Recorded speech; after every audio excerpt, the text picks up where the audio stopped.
आपके सामने, बिहार की जनता के सामने कमिट कर रहा हूं, जो कुछ भी मैं कमाऊंगा अगले 5 साल में, उसका 90%, कम से कम 90% जन स्वराज के इस अभियान के लिए डोनेट कर रहे हैं।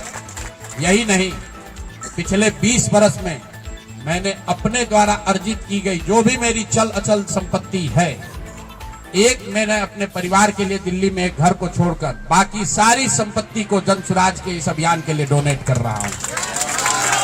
पैसे की वजह से बिहार की गरीब जनता का जो ये आशा है, ये रुकने नहीं दूंगा, चाहे इसके लिए जो कुछ भी करना पड़े। पैसे की वजह से ये अभियान रुकने वाला नहीं है। मैं फिर से दोहरा देता हूं, अगले 5 साल तक जो कुछ भी मेरी आमदनी होगी, उसका कम से कम 90% मैं जन स्वराज के इस अभियान को चलाने के लिए दान करूंगा।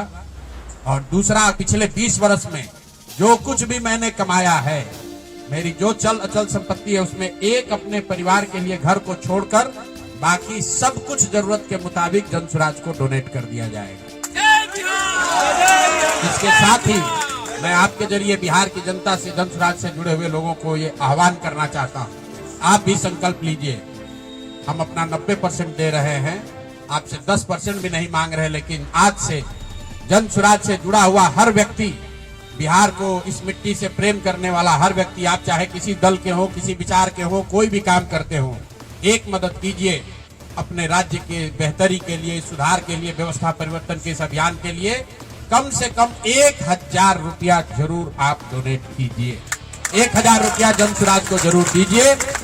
अगर आप बहुत गरीब हैं, आपके पास 1000 रुपया नहीं है, तो समाज से चंदा करके दीजिए। लेकिन अगर आप जन स्वराज में जुड़े हैं, जन स्वराज के इस प्रयास की सराहना करते हैं, तो सिर्फ YouTube पर कमेंट करने से नहीं होगा, सिर्फ धक्का करके मेरे से मिलने से नहीं होगा कि भैया हम आपके साथ हैं।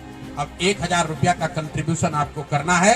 मेरा विश्वास है कि बिहार के 13 करोड़ जनता में से अगर 1 करोड़ लोगों ने भी 1000 रुपया का योगदान कर दिया, तो अगले 5 साल तक इस अभियान को कोई रोक नहीं पाएगा। इसलिए ये जरूरी है